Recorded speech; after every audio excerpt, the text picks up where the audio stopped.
Hello and welcome to the Magical Midlife Podcast, where you get a refreshing, uplifting and optimistic perspective on life in your 40s and 50s. I'm your host, Lindsay DeSwart, and I'm delighted that you've joined us here today, so let's jump right in.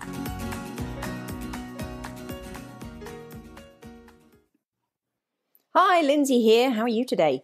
Welcome to the third in our summer season, the third show in our summer season. And today we are listening to an interview that I did back in 2021 with Tracy Evans.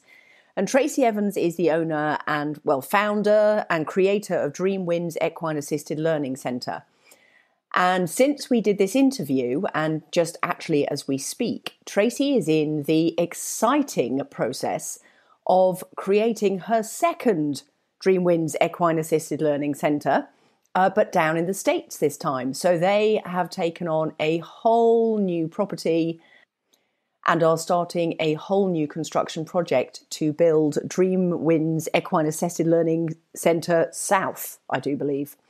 So listen into the interview. I hope you're going to enjoy it. Tracy is hugely inspirational, and the whole story really rings true when you now know how much she's progressed in the last year and where they are now. And again, just never afraid to take on a big challenge. So I hope you enjoy the show. Hello. Thank you so much for having me, Lindsay. It's a thrill to be here. You are so welcome. And I am so delighted to have you on here. And when I was thinking about the theme of this podcast, you absolutely were one of the first people that sprung to mind, because when I first met you in a business networking, some 5 years ago? I think so, yeah. About that. You, without question, were a lady. You are a lady who was absolutely following your dream. Mm-hmm. And definitely. First of all, just tell us a little bit about you, who you are, where you came from, and then we'll start getting into how you're living your dream. Okay. So a little bit of background about me. Do you want to know how I got into this kind of thing? Oh, totally. Yeah. Okay. Well, please. All right. We'll share that right now. So I'll go way back. So we might be longer than an hour. I can edit because it really started when I was a kid.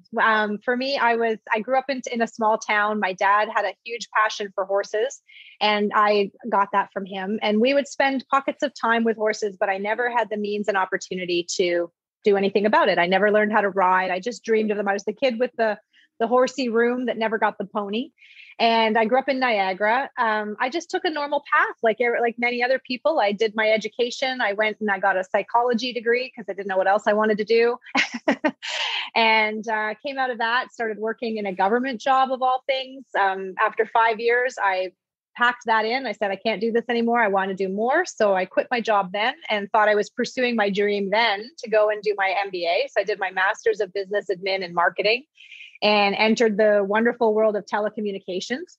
And I was a marketing manager in telecommunications for years. I led the voice team at Sprint Canada. I decided to move on to financial services. Before that, I decided I needed to find a passion, because in telecom, I was 20 hours a day. They owned my time. I would be in meetings all day. I would come home. I would do my emails. I would go to sleep. I'd get up. I'd do it all again. And I realized that I needed something for myself. I had no hobby. I really had no passion to speak of. My only passion to that point, and here I was now about 30, my only passion to that point was chase the money. I wanted title. I was the girl with the dream of being, working girl with Melanie Griffith in the corner office in New York City. That was my dream. And that's all. I was tunnel focused on title and really climbing that corporate ladder and being successful. That was my definition of success in those days. And so I decided I needed to find something for myself, just something I could do on a Saturday morning that was just for me. Mm-hmm. And my partner at the time said, "Oh, you should find your passion. You need to find your passion." He was a hockey player and a golfer. And I thought, okay, well, the only thing I've ever really been passionate about was horses. And I'm thinking I must be too old by now to learn how to ride. And I started to research it. And sure enough, I found an adult riding stable. Mm-hmm. Took my first lesson, and I tell you, it changed my life forever in more ways than I ever dreamed it could. I walked into that barn. I was absolutely mesmerized by the fact that they brought in this beautiful little mare and taught me how to groom her and how to look after her. And she was like my responsibility for this hour. And then I got on, which was gravy. It was just the icing on the cake, because I had already won me over. And I decided in that moment, I was just hooked. So within a few weeks, I was taking a couple of lessons a week. Within a few months, I was part boarding someone else's horse and riding 3 days a week. And within 10 months, I owned an absolutely incredible 5-year-old thoroughbred off the track. And he was a pretty spirited horse. He was 17 hands and 5 years old and a racehorse. So a little much for someone who'd only been riding 10 months. Yeah. And he's the one who really changed my trajectory significantly. So having him, I wanted more time to ride. So suddenly my goals started to shift a little bit. I was going to ask about that. Yeah. And I thought, okay, well, I need a change of industry, because it's only going to get more demanding in the job that I'm in. So I took a demotion and I moved to a financial services institution. I moved to American Express.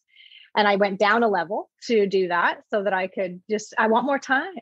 I just want more time. Cool. And I did that, and quickly my career took off. And that's sort of it just kind of happened. And I was still in the horses. I had my horse. And it was about, I guess, another 9 years before I decided to make a change. It was a very specific event with my 5-year-old horse that changed everything. It was incredible. I had challenges with him under saddle. And I thought, well, I'm going to take a horsemanship clinic and figure out, how do we work together? What does he need? What's not working for him? Why doesn't he trust me when we're riding out? And I did this horsemanship clinic. And it was in that clinic that I learned he didn't see me as his leader. So when I was on the ground, he was wonderful. But when I was on his back, he's like, she's gone. I've got to handle everything. And so he wouldn't go anywhere I wanted to go if we weren't with other horses. And in 45 minutes, I learned how to help him understand that I could be his leader just by speaking his language, just by, pressure and release and providing those physical cues that got him to relax and understand that, hey, I got this. Within 45 minutes, he went from a high-headed thoroughbred to following me around like a puppy dog. And within 5 days, we were galloping trails by ourselves. It was unbelievable. And that's where the leadership through horses idea came from. Holy cow, that is just a fantastic story and highly inspirational, as I am working very slowly with my new horse. However, over to you. So when you were in the corporate job, so you moved over to Amex, and you said it was another 9 years. So how was your career rolling out then? Because 9 years is a long time to stick at any job. It is a long time, and it was a great company. I had great opportunities there. I worked for New York City, so I still had my, my aspirations of getting to a senior executive level. And certainly I was enjoying the financial freedoms that came with that position, although it was quickly starting to rob my time with my horse again. But yeah, so within about a year, I was promoted back up to a director level. And within a couple of years, I was vice president in the merchant services side of things. And that's the role that I was in when I left. I guess it was 2012 that I decided to go. But by the time I left, I was vice president of merchant services marketing for Latin America and Canada. So I had teams in Argentina, Mexico, Puerto Rico, and Canada. Plus I reported to the US. So it was a heavy travel schedule. And then we also had a leader in in London as well. So I was all over the place. Yeah. So how did you know it was time to go? When I got to that level, the job changed a lot. When, at that senior level, it's a lot less about doing great work, and it's a lot more about managing personalities, protecting your team, a lot of politics at that level, even at that great company. I mean, the leadership at American Express, I will tell you, is second to none in some of the organizations I've worked with and worked for. But it still exists at that level. And I was just getting really frustrated and really not being able to do the work I wanted to do necessarily. I had an amazing team. I loved my team. That was always my strength, was leading great people and building strong teams. But I was really tiring. I was getting really burnt out with the travel. I wasn't home when I wanted to be home. I didn't have the time with my horses. It was really burning me out. And I'm sure a lot of people have been in that situation where you're you're in this job and you're just, now it's a grind right now. And I mean, I had the best job in the building. I was in Puerto Rico, Mexico, and Argentina in the winter. And I summered at home. And so it was not a terrible job. It was just not going to be the right fit for me long-term. And the stress levels were getting so high. I remember saying to my husband one day, I'm like, I am going to get sick if I keep doing this. Like I really felt the physical impact of that level of stress that I was feeling. I really believed that this was going to end me in a not a great way, because I felt like my body would shut down. I felt like if ever I was going to catch anything, if cancer was going to get in, it was because my stress levels were this high, and this is how people die. And I don't want to die. I truly felt that. And I just felt wholeheartedly I had to do something different. And it was my husband who said to me, why don't we buy a farm and move the horses home? We had 2 horses at the time. And I mean, I couldn't sell the bloody house fast enough. Like, what if he changes his mind? I mean, this was my childhood dream. My father used to say, oh, one day we'll have our farm. One day we'll have our farm. And I was like, oh my God, one day it's here. And so we literally sold our house and bought the farm and moved to Bradford from Aurora. Wow. Oh my goodness. What a story. And so what was the response when you handed in your notice at work? Did they see Well, it was coming? interesting. No, because at the time, what had happened was I'd chosen to buy the farm.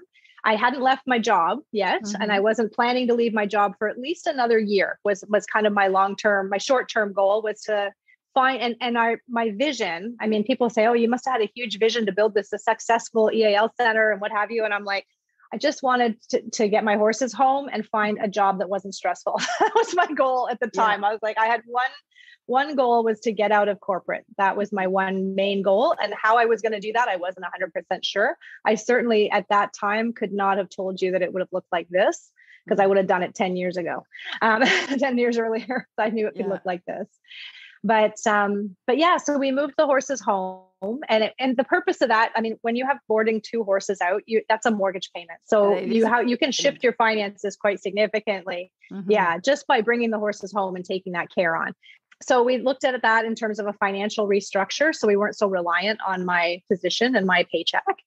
And then I was home. I guess we moved the horses home in July, about 6 months after we moved here. We had to build the facility because while we were planning to downsize and do an easy move-in kind of situation, we bought 30 acres of wheat with a house on it and built the entire facility from the ground up. So it was a little more of an endeavor than we anticipated. Yeah. Yeah. I literally cashed in my retirement. I'm like, okay, thanks, Amex. This is what I'm going to use with my retirement funds. Yeah, and I built my dream. And in August, I brought my team home, and I thought, well, I've always wanted to do this leadership with horses thing. I planned to dabble in it now that I had horses home, but wasn't really thinking of it as a career, more as a hobby. And I brought my team home and ran them through a couple of exercises, rudimentary exercises. I wasn't certified in anything. I didn't know anything. I just ordered a few exercises online that seemed to look interesting. Did a few communication exercises with them. They loved it. I loved it. And I remember distinctly walking home that very day and thinking to myself, this is what I have to do. It was full stop. There was going to be no other job. I walked in the house. I said to my husband, I'm not looking for another job. And he's like, what are you talking about? I said, I have to do this. I don't know how I'm going to do it, but I have to teach leadership through horses. I have to do it. They need it. They're going to love it. It's going to be amazing. And he's like, all right, then. So then it was more of a plan on, okay, so how am I going to sort of round out my career at Amex and plan to leave? And, when you've been in an organization that long and you're at that level, you don't just quit because it's a great organization. You don't want to, bury your name or whatever, but you also don't want to leave empty-handed. And as luck would have it, they were doing a restructure that August, and I got a call from my boss for a one-on-one, and they moved it to HR. And I'll never forget that morning. And I'm probably the weirdest person on the planet, but I called my husband and I'm like, I'm getting a package. He's like, what are you talking about? I'm like, this is it. They're not going to be a package. And I was so excited. My team was devastated. My assistant knew that my meeting had moved, and she came in tears, and I'm trying not to jump for joy because I'm thinking this is my chance, right? This could be it. It was early. I'll tell you, it was like a year early, but And that's why I called my husband, because I knew I'd have options. And he's like, well, that's the universe for you. It's time to go. And so I was like, okay, if you're in, I'm in. And sure enough, they gave me a package, and I had 4 months to find something internally because I'd won an award that year, and I got a great bonus and stuff. I never felt a personal issue. It was just time to change. And honestly, I'd have been in that job for years, because who's giving up Argentina and Puerto Rico? When they offered me the everything, they said, oh, and we've got an outplacement group here for you. And I'm like, do you have an entrepreneurship stream? Because I'm not staying. Yeah, seriously. Yeah. So it's fascinating to hear how you totally knew what the calling was, but it was how crazy. it was all going to land into being. Yeah. You completely no idea. Fantastic. No Love idea. Yeah. Yeah. So I had 4 months to wrap up my time at American Express, which was great. And within that time, I found the equine assisted learning certification that was going to be perfect for me through Cartier Farms. So the day I left and I also did a life coaching certificate in the meantime while I was still there, because I wanted to kind of round out that coaching side of things. And the day after I walked out of the doors at American Express, I stepped on a plane to Saskatchewan. And that's when life really shifted. That's when I got my training in equine assisted learning. And I honestly, my mentors in Saskatchewan are second to none. They're partners in my business now. And they are just, they're life changers. And I was there for 5 days. They've built this incredible curriculum of exercises that are research backed and tested. And it's basically, it was my missing piece. I'm like, I know I want to teach leadership through horses. What am I going to do with people all day in an arena? How do I make this deep and have a depth of programming that's robust and credible and effective? And I landed in the butter in Saskatchewan, brought home that program. And within 3 months, I was open for business. And it was an absolute dream come true in so many different ways. Of course, I had to buy more horses. There's another good dream. And it wasn't an easy time. I'm not saying it was like, oh, I left Amex and I dropped myself into this career that replaced my corporate income. It didn't. It took some time. But I had a plan, and I had a runway to do that. And I had, support as well. So it was a scary time, but it was just the most incredible experience to just know, okay, I have exactly what I need. Now I need to make it happen. So you say it's a scary time. Let's get really real. What have been the scariest times? So for me, the biggest, scariest thing. So if someone was to ask me 15, 20 years ago, oh, do you want to run your own business? No, thank you. I'm an employee. I want my paycheck to hit my account every other Friday by 8 a.m. And to the penny, I would know what was going into my account. I was very, I just needed that security financially. So to take the step, not only to run my own business, but also to run jump into an unproven business, an unknown business. Like now I got to convince people that my horses can teach them leadership like no other. And it was a huge leap of faith for me. And I never could have done it if it weren't for my husband. My husband is an entrepreneur. He's always been an entrepreneur. So he never understood the corporate side of things and why I would want to give half my income to the government, which after seeing his T4 and my T4, I agreed with him wholeheartedly for his tax statement. Yeah. And so for me, it was a huge leap of faith, but also very scary because I had a tendency to go to scarcity mindset, especially in that, not the first year. The first year I lived large. The first year I was being paid. I had another bonus coming with my package. So the first year was great. I had no stress, but I did not become an entrepreneur in that first year. That's I really didn't. You weren't jumping through the entrepreneur hoops, were you? No, and I didn't have to, right? I wasn't hungry enough to really get it off the ground. So that was the one tough thing, was getting used to the idea that I wasn't going to get a paycheck. And at the end of that first year, as my package was running out, I realized, I haven't replaced my income. I did fairly well considering I hadn't really embraced entrepreneurship. I did have great clients, I had big clients come in. But I decided I had to decide at the end of the year that I'm going to have to go back to work. And for me, that was my lowest point that I can even think of in my life, actually. And I've had some low points, but that one really sticks out for me because I remember, and it's hard to explain, but I had a great network and support system. And when I called around, my old boss, Con, who is amazing, had a contractor position for me at Rogers. And so I was able to come on as a consultant and still be self-employed, but come into that role. And it was an extremely great job, very lucrative role, more money than I made at Amex. And I remember sitting in the corner of my barn in a heap, sobbing my eyes out when I accepted it, because that was to me the very kind of my first taste of real failure in my life. Where I blew it. Isn't that funny what failure and success actually look like? Right. Because my whole life, that would have been my holy grail. Yeah. Right. I was a consultant. I was making great money. I could make my own hours to some degree. I worked from home a couple of days a week. Like it was a very good position. It was a great team to work with. Nothing wrong with that opportunity. And that would have been a feather in my cap just a couple of years before. And it was one of my greatest failures because I blew it. I had this amazing year of opportunity and I didn't capitalize on it and I didn't figure it out. And so when I took that job, I couldn't accept the job as, okay, I'm going back to corporate. This is just, life.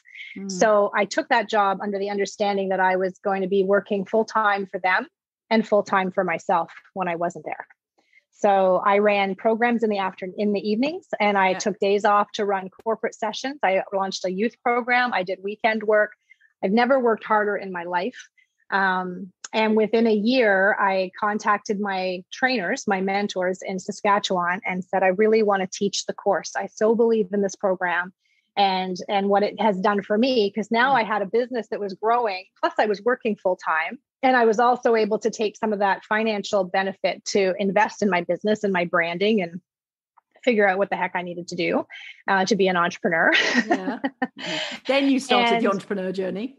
Then I started the entrepreneur journey. I learned how to network. I learned the value of that piece of it, which I had really not understood prior to that. And so with that, I just threw everything I had into my business when I got home and ran programs in my off time and started to build the business up. I contacted my founders and they were very excited. So we actually struck up a partnership so that I could bring their certification to Ontario because they were the only teachers of it at that time. Oh, wow. Yeah. And so I was able to go out there or they came here and they certified me over 2 sessions. Like I had to have them out twice to teach me how to do it. Mm-hmm. And I got my master instructor certification from them and was able to launch the course. And that was my ticket out of corporate because, I was still building up my other business and I hadn't quite replaced my income yet. So for me I needed to have a little bit more certainty on some revenue stream. And that was what I needed. There was backlog. There was definitely demand here for that type of work. Mm-hmm. And lots of people that were dreaming of this career, but couldn't get to Saskatchewan or wherever they had to fly to take the course. Mm. It was a huge opportunity for me. And I'm ever grateful to have been selected by them to do it. And that allowed me to give my notice in the year that I launched the course here. And I've never gone back. Wow. Yeah. So tell us a little bit about now what things look like. Now COVID or just before COVID? Just before COVID. Now, as in current life, a COVID is kind of just a given now. We're like, oh, yeah, whatever. But, with all of the animals and the courses and then also I'd love to know more actually about the details of the course. Because if people don't know the joy and the benefits of working with horses, it is mesmerizing, it's hypnotic. And the same thing, it's something I came back to after 40 years away, 30 years away. And many people do. Yeah, sure. So in terms of before COVID, several years before COVID, I did replace my corporate income with just my programming. So I was able to, because one of the things I didn't ever want to become was a certification center only. I certainly could. It sustains me. It has sustained me through COVID when my corporate teams couldn't be here. But that's not why I got into this. I really got into this to share the benefits of learning how to, learning from the horses, not just learning how to teach people through horses. So I love both sides of it. but being a credible certification center to me meant I have to be able to run a successful business doing what my graduates can do. And so I had to prove that out, or I wouldn't continue teaching it. If no one else could make money at it, I can't do it. Yeah. So that was a big thing for me. So having the ability to do that and grow my business to that level was a huge win for me, and just proving the model and making sure that that was a sustainable piece of the pie. Mm-hmm. And then with the certification piece, I also added on a tremendous amount of business training, because what became really clear as I taught the course is people don't walk into that certification with the business acumen that I gained through my experience and my training and my courses and what have you. Yeah. But then you need some of it. You're a business person. And I get a lot of people who love horses and want to help people through horses. And it all comes from the most incredible, kind and caring place. Mm-hmm. But if you can't make money at it, you can't feed those horses and you can't help the people you want to help. So the business side of it is really important. So I wrapped in a coaching program. They get 12 weeks of coaching. They get hours of one-on-one coaching with me. They get apprenticeship opportunities, like whatever my graduates need to get their business off the ground, I will be here to help them do it. That is my commitment. And my goal is to have graduates all over that are running successful businesses and proving this model out over and over and over again. Wow, cool. Really good. So that's been a big piece of my focus. So prior to COVID, we were rolling. It was great. I don't run a lot of programs because I run large programs. So I'm not in the arena 7 days a week, running my horses half days or 3 hours at a time. I run, a weekly or bi-week, every other week, I would have a large corporate program going where I have 30 people in my arena.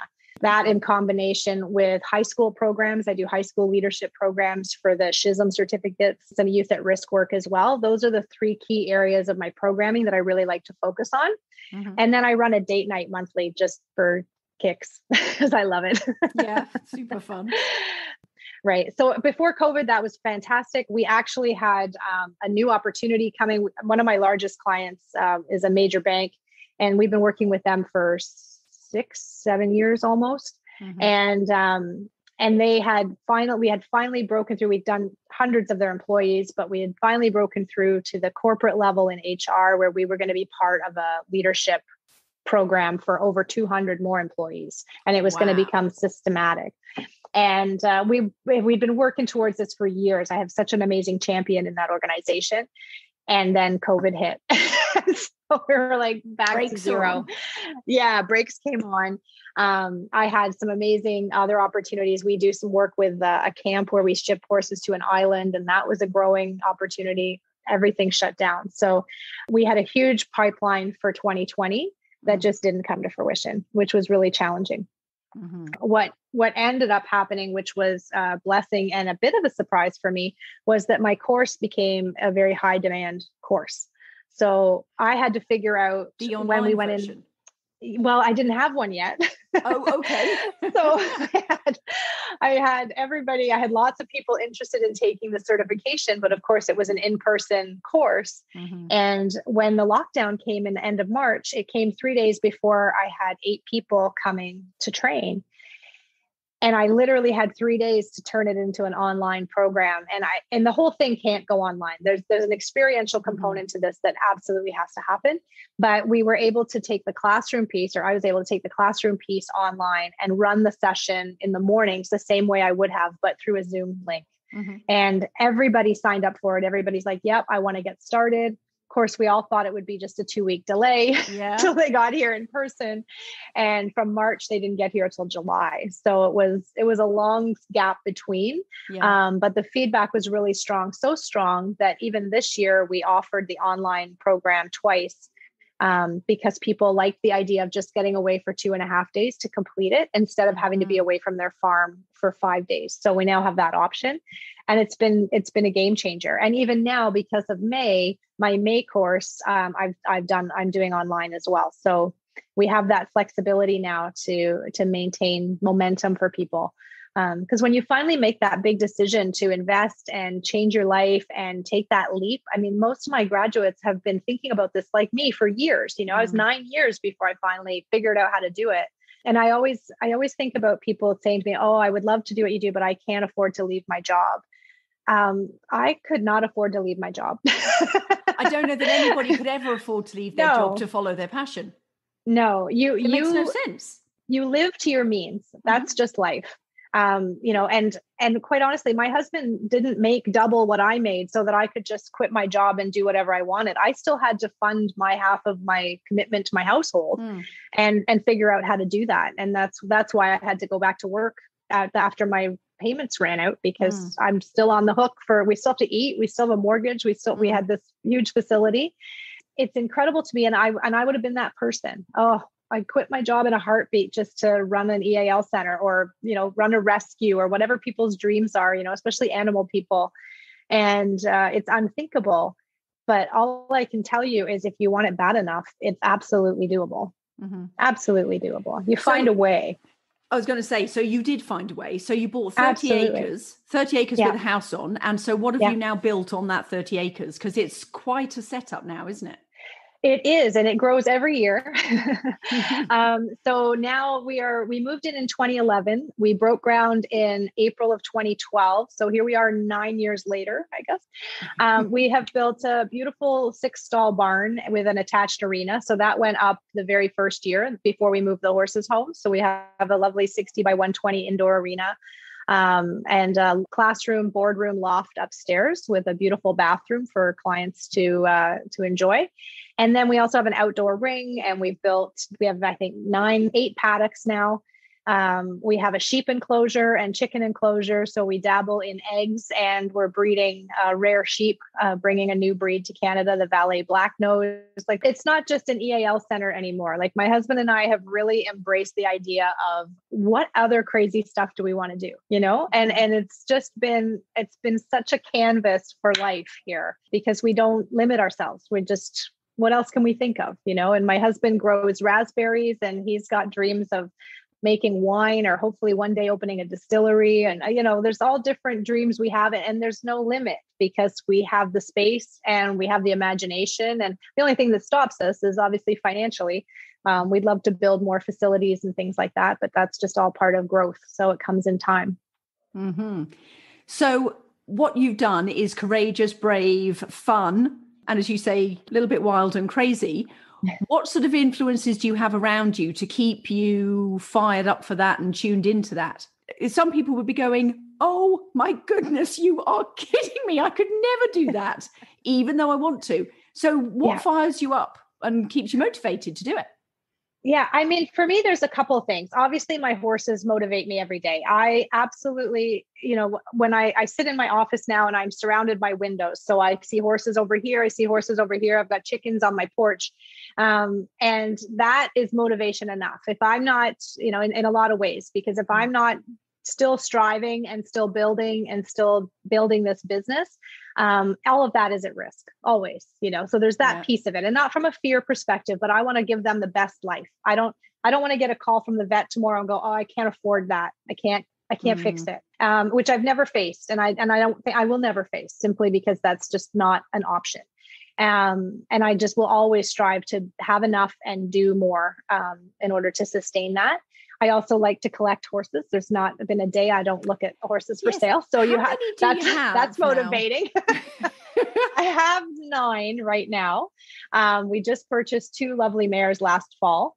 One who will be a brood mare this year. We're going to breed her this year and bring another stunning warm blood into the world. And another one is a baby that I'm raising and we're going to teach to jump one day. So, and again, just to keep life interesting, right? Why not? What's the worst that can happen? Now, you see, even you asking that question, why not? What's the worst that can happen? Yeah. That's a very, very different question than a lot of people are asking of, like, well, how would I ever leave my job? It's a completely different mindset question.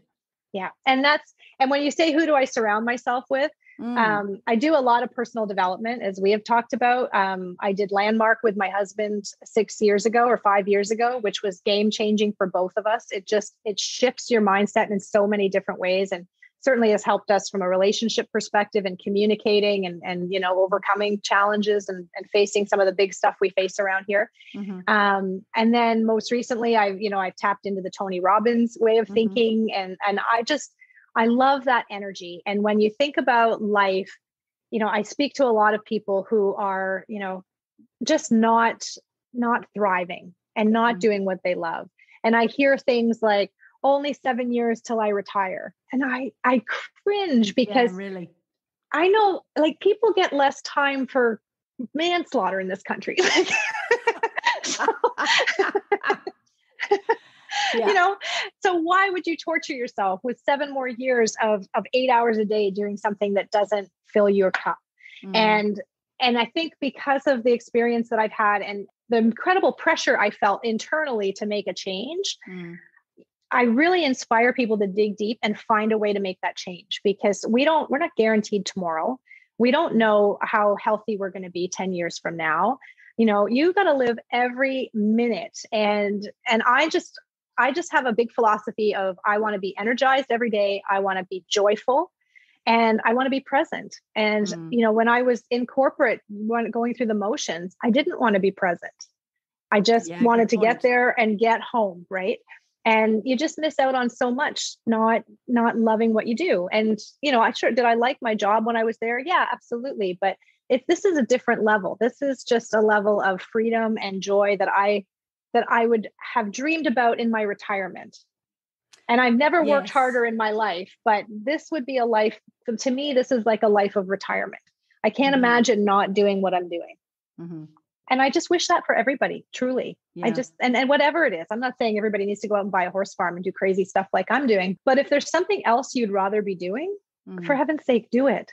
Do it. Find a way. Money comes. I have 2 things that are my mantra. One is money comes. And the other is, what's the worst that can happen? Have you not got a third mantra in there? Is, oh, maybe I'll buy another horse. Isn't that your third? Yeah, that just runs constantly as an underlayer. Fantastic. So tell us a little bit actually about the courses that you run, because I get the leadership by horse, through horses, but I don't know that everybody will, because for some people are scared of horses. Right. They don't understand the teaching ability. So tell us about it.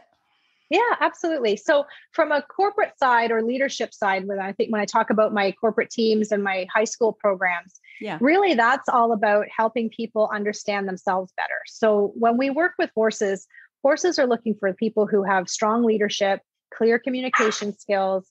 They're concise, they're compassionate, they have empathy, all the things that we look for in a leader is what a horse is looking for in a leader. The difference is they're going to tell you when you don't have it. With their 1,000 pounds of body weight. Yes, absolutely. And generally speaking, they do that by just not doing what you ask. They're not generally doing anything that you don't want them to do. They're just not doing what you want them to do. And so what I found, and it plays out in every session that I do, when we have people, not having success with the horse, their ability to listen to the horse and their desire to change their behavior is massive. They want success with that horse. And if another human being was giving them that feedback, we wouldn't see those results. We just wouldn't. Now, the cool thing is, as they're working, we have obstacles and exercises that have all been tested through research that really drive to a specific objective. So if I say we're going to do a trust exercise, you are going to build some trust.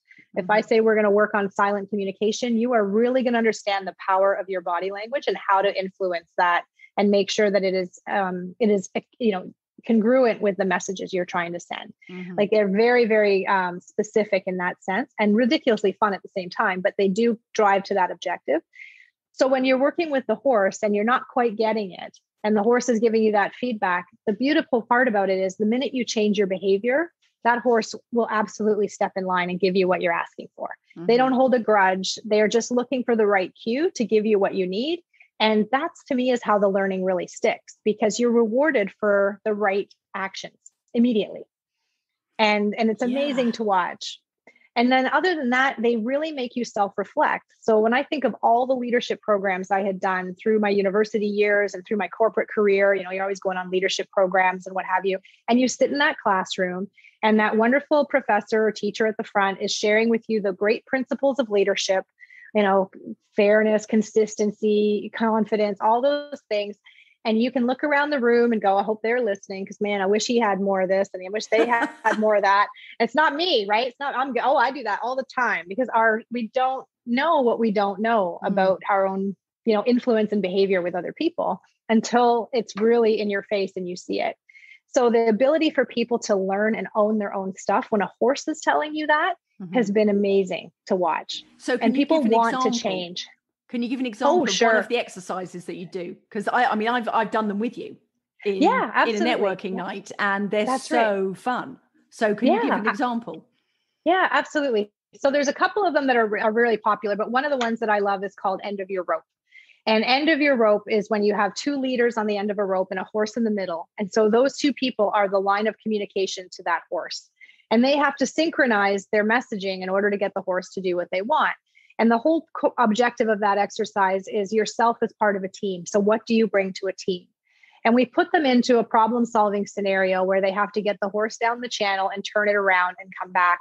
And they have to stay outside of the rails. And there's a lot of different little rules to it that really challenges them how they can do that. It's not simple. If you can't just walk it up and down, like there's you have to think of innovative ways to get the horse to turn around and trade sides and all these different things. And so what we're looking for in that scenario, for example, is what do you bring to the team? Who's the idea person? Who's the leader? Who's a strong communicator? Who's task oriented? Who's driving to the goal? Who's given up? And really looking at, examining like, what are your strengths? What can you bring to this team to help them move forward? And that's a great one for when you have small teams and you can work in pairs. Mm-hmm. If I'm doing a large team, as I often do, I have an exercise called Four Musketeers, where we have somebody who's blindfolded, someone who can't talk, someone who can't speak, and someone who can't hear. So here you have all these people with these challenges, but together they have it all. And we put them through some really challenging. So you've got somebody blindfolded, somebody who can't speak, and somebody who can't hear. And someone who can't touch. Can't touch. Okay, that was the fourth one. Right. Right. And so we have them all linked together with a horse, of course. And then they go through these exercises. So it's great for pictures. Yeah, for sure. They go through this exercise or these exercises, a number of different obstacles that really test their problem solving ability and how they have to work together to figure stuff out. So there's a planning component and then an execution side of things. And there's easy ways to do it and there's hard ways to do it. And just seeing how the decision-making happens and how do they leverage their team. It's all about leveraging your strengths. Right. So we're looking for those teams that are, oh, you can't see. Well, we're just going to drag you along because you're useless. Well, that person can do all kinds of things, right? They can pick stuff up. They can talk. They can do all kinds of things. But do we look at it as what can you do versus what can't you do? And it's a tremendous exercise to see how these teams can work together. And it's one of the last ones we do in, say, a team building exercise, because it really brings them together and forces them to work together and see how they can interconnect. Mm-hmm. But we've had some big aha moments through that obstacle. I mean, things like we had an executive who had brought his team and they were from all over the world. So we had someone from Hong Kong and all over the place. In this particular group of 4, there were 3 people from Toronto head office, including the CEO, and 1 person from Australia. Mm-hmm. And, through this exercise, the person from Australia had this great idea to take the small ball. They had to pick up a green ball, and we had a yoga ball and we had this little ball. And so they grabbed the yoga ball, mm-hmm. as many do, because you grab what you see. And he says, why don't we grab the small ball? It'll be easier. And you have to understand the horse is reacting at all the time, especially when there's conversation and discussion and any strife or grief or conflict in the team as they work this stuff out. So we're always watching the horse's body language. And this guy must have said it like 4 times and no one even acknowledged the words coming out of his mouth. So nobody even gave him a nod. And as they muddled through with the giant yoga ball and the horse and what have you, and they're dealing with the horse going, why is the yoga ball in my face? Like there's consequences to taking the yoga ball. Yeah. But they got through and they accomplished the task. And so as they get to the end, this is where my facilitators come in and we ask questions to understand, how did that work for you? What were some of the decision-making things? And they were really happy with themselves. They'd gotten through it and said, oh, that's excellent. You accomplished what you came out to do. Did anybody hear what Bob said? I'll call him Bob from Australia. And the looks on their faces, like I just made something up, like they had no idea. And they're like, what do you mean? And I said, Bob, why don't you tell them what your idea was at the beginning? And he goes, well, I just don't understand why we didn't take the small ball. So I was suggesting we take the small ball. And I said, how many times did you suggest that, Bob? And he's like, 4 times. And so I said, how many times did you guys hear it? Nothing. Didn't hear it. And it was really telling. And what was amazing in that moment was we're like, Bob's in Australia. Like, you've got him in the room and you don't hear him. He's got no voice from Australia in a meeting, right? On a call, which is how he spends most of his career with, and most of his interaction with his CEO and his other leaders.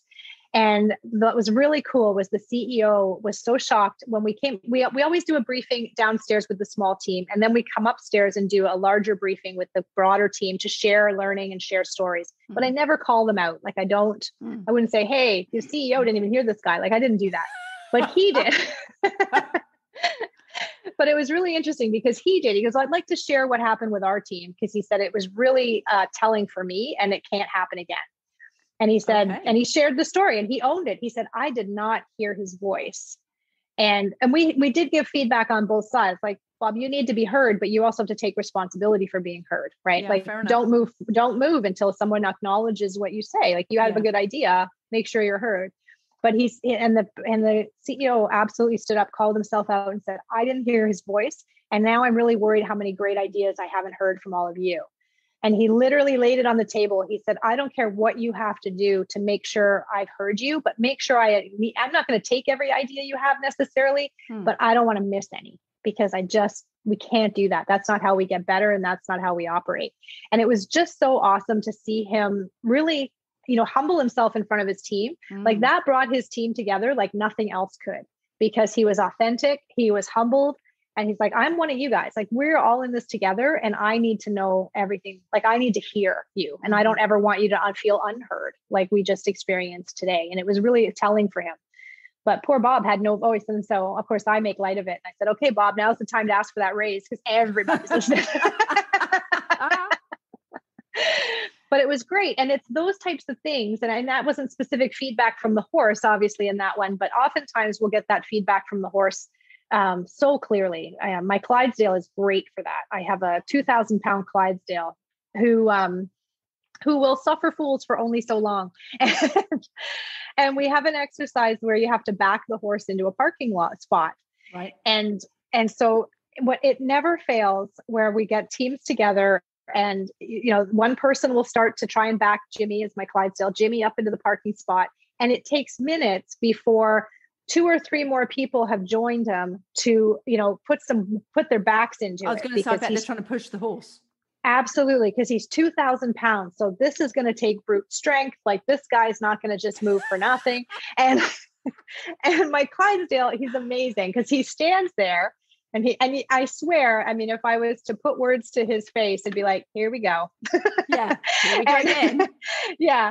And he stands there, and then you'll see him just start to gently lean forward, because now he's leaning into them. He's like, it's not happening. I will not be pushed. And then eventually he will just start to take a very slow step, Jurassic Park style. And people will jump out of the way. And I mean, he's not moving fast, but it's very funny. And they'll be like, he doesn't back up. He doesn't back up. And it's a perfect opportunity. And it's a great learning experience, because I ask one question. Did you ask him or did you tell him? Yeah. And they'll all look at me and they'll be like, oh, well, we told him. And I said, well, how do you respond when you're just told what to do and pushed into something? And how does that work for your team? Right. And I'll say, I'm going to challenge you to try again. Mm-hmm. You better make friends with him, because now he's not happy, but go try again. And I said, I'm going to challenge you to ask him to back up. And if it were you, how would you want to be asked? And literally they'll go out there, they'll send one person out, and they'll look at Jimmy and they'll be like, hey, Jimmy, can you back up? And they'll just touch him ever so lightly. And that horse will march backwards. No problem. Like, he's amazing. He's just the best thing ever. And he's just really clear, right? It doesn't get any clearer than that. Like, I will not be bullied. I won't be pushed around, and I will respond to kindness and fairness and respect. And that's all they want. Yeah. And we forget. Yeah, it's such a fantastic story. And you're right, they are so good for teaching just basic lessons. Absolutely. Yeah. And it's lessons that we take for granted. Yeah. And the truth of the matter is how people behave with our horses is who they are. Because we've taken them out of their comfort zone. We've made them a little bit vulnerable, because we do have a lot of fear in the room. There are lots of people who are afraid of horses, and we respect that. We do get them through that fear before we put them into any heavier exercises, for sure. those are the ones that have the best breakthrough because they never thought they could ever work with a horse, even stand next to one, let alone what they're going to accomplish that day. But being able to get people to just recognize, like, this is who you are. And we hear it more often than not. Oh, I do that all the time. You know, they'll do something. They'll be like, oh my God, I do that all the time. And it just starts to bring that awareness of here's how you operate, and maybe something you want to think about as you work with your teams. Because now you're seeing how it affects the horse. This is how it affects the people around you as well. It's just, they're not telling you. Yeah. So for those teams, I always say it's a great opportunity to come for like a real-time performance review. Absolutely. They're not going to mince words. So obviously, depending on COVID restrictions, how far and wide do people travel from to come and work with you? Oh, we've had international teams. Cisco UK brought their team out for a full day with a barbecue and everything at the end. So cool. we've had people from Hong Kong, from Singapore, you name it. Most of my clients are from downtown Toronto, so that's more obviously reasonable. We're less than an hour from Toronto, so that's a good day for them. But yeah, very far. Wow, fantastic. So if there is somebody listening in and they have a particular passion or a particular dream and they just can't see how to make that a reality, where would you suggest that they start looking to change their thinking or to start making a new plan? What could be their catalyst to change? I would say really delve into some personal development, really delve into like what makes you tick and what do you really want? I'll tell you one of the books that I read and I recommend, and I always forget the author's name, but it's called Live the Life You Love.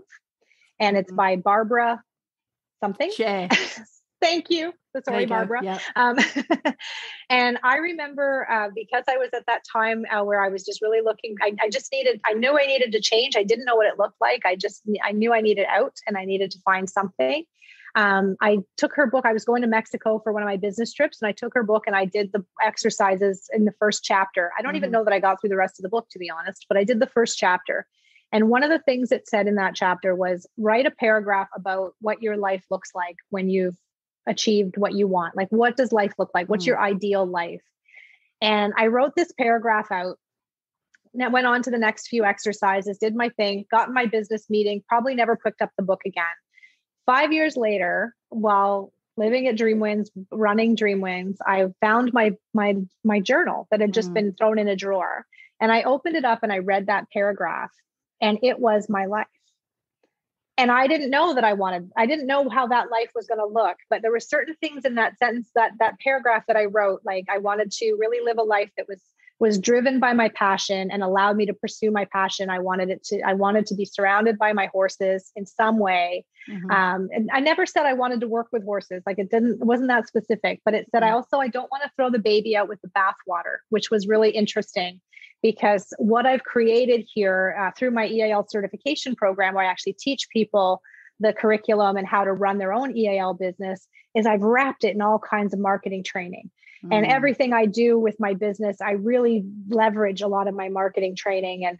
And that to me was the bathwater, the baby in the bathwater. Like absolutely. I was able to keep that business piece of it really front and center, as well as working with corporate, which was my life in the past. So it was really interesting. But it absolutely, if I was to frame it, you would read it and see it is absolutely what happened. And I'm a true believer that write down what you want, whether you think you're actively pursuing it or not. You have locked it in your brain because you physically, kinetically committed to it, and you will get there. You will find a way there, even if you know you're not headed there. And it was just incredible to me to read that.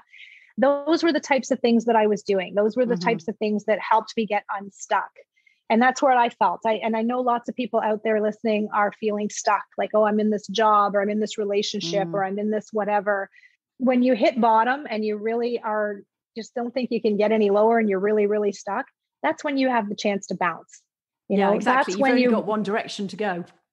Absolutely. Yeah, absolutely. And that to me is, you cannot give up on that. Like, don't settle. Don't go, this is good enough. There is no good enough. This is one life, one chance to do it. And it doesn't matter how crazy your dream is. I don't know that there's much crazier than this, given where I came from, to be able to throw all that away. Knowing how many animals you now have and the sort of the antics you get up to, I really don't think there is a dream that's much crazier. Absolutely. And so when you think about it, I always think, like, people are like, oh, I don't know if I can do this. I'm like, listen, if I can do this, you can do whatever you need to do. Yeah. Because that's the thing about passion and drive and commitment, is you will find a way. Yeah. And if it's really not your passion, they always say you'll find an excuse, and that's the truth. Yeah, absolutely. Yeah. Now, just you mentioning Barbara Sher, actually, there's another really good book that she wrote. And it is called something along the lines of, I could do anything if only I knew what I wanted. Oh, that's a good one too. Yeah, that sounds great. And I have read that a couple of times. And again, it's just getting that clarity of what do I want and how am I actually going to make a change? Because like anything, it's making the change, which is the really the toughest part. It takes the most energy. It is. Yeah, absolutely. But also surrounding yourself in the right people and the right energy, which is, I keep saying about this podcast, this is the sort of energy that you need to surround yourself in. Exactly. Because it's full of people who are actually doing what they want. Yeah. And I remember, many of you have heard this as well. You become the 5 people you spend the most time with. Yeah. And I've really looked to shape that and seek out people who are pushing, to do different things. My husband's a great example. He's crazier than I am. So that helps, because he's always, I'm pretty sure. Yeah, no, trust me. You can do a whole podcast on him. But he's always pushing for, trying new ideas and learning and absorbing information and seeing how it can fit into something new and different to try. And so that to me is just a great energy to have. I'm not quite as wildly and, adventurous as he is on some of the things that he gets into, but he'll try it and he'll see if it works and go from there. Yeah. And so that's a huge thing. And being around people that are also pursuing their dream and doing what they love. Like, I love that you've started this podcast. Like, this to me is just such an amazing fit for you. Thank you. That's a huge energy to be putting out into the world, into the universe, and a great message. So thank you. You got to find those people. I do not spend time with the Debbie Downers anymore, ever. No, I know. I just don't. No benefit. No. That's one of the really, in fact, today I've had 2 coaching calls, and one of the ladies, it was amazing the results that are coming up, because she just said, well, because I always say, what's going on since we last spoke, etc. And one of the things that she said was, well, I've just it's a really old high school friend, but I've never felt great around her. She just made me feel so bad, etc., etc. And she said, I've just kind of let the relationship go, but I feel really good about letting it go. And I'm sort of like, okay, my work here is done. Exactly. You feel good about breaking away from stuff that you once felt tied to, bound to, or duty bound to. And it's so refreshing to have the courage to walk away from that stuff. Yeah. I get torn a little bit because I want to help. I want to help them feel what I feel every day, like, it shouldn't be a slog. You should want to wake up and jump out of bed in the morning. Like, it should be exciting. You should be having something to look forward to. But then, and if they're open to that and want that, then I'm happy to be part of it. Yeah. But there are those people that are just happier in the negativity, they're not comfortable unless they're controlling their misery. And that's a good way of putting it. That's tough. Yeah. It's their unhappy place, but it's their comfort zone. Yeah, absolutely. And that can be hard to break. So, conscious of the time, thank you so much for sharing your journey and your story with us. Love the stories, love what you do, and extremely grateful that you helped me buy my horse too. So thank you very much for that. Always a pleasure. I have worked with her pretty much every day since I got her back in September. Oh, amazing. I was going to ask you how that was going. Yeah, it's really going. And awesome. It's small steps, but again, I'm learning so much from her. She teaches me patience. She teaches me communication. She teaches me to wear good boots in case she treads on my feet. And so she teaches me lots of lessons. I'm getting a few of those lately as well. I lost my toenail last week. It was great. I know. I saw that on Facebook. Now, get your feet out from under there. Exactly. So if somebody wanted to find out more about what you do and about the courses you teach, how can they contact you or how can they find you? They can find us at www.dreamwins.ca.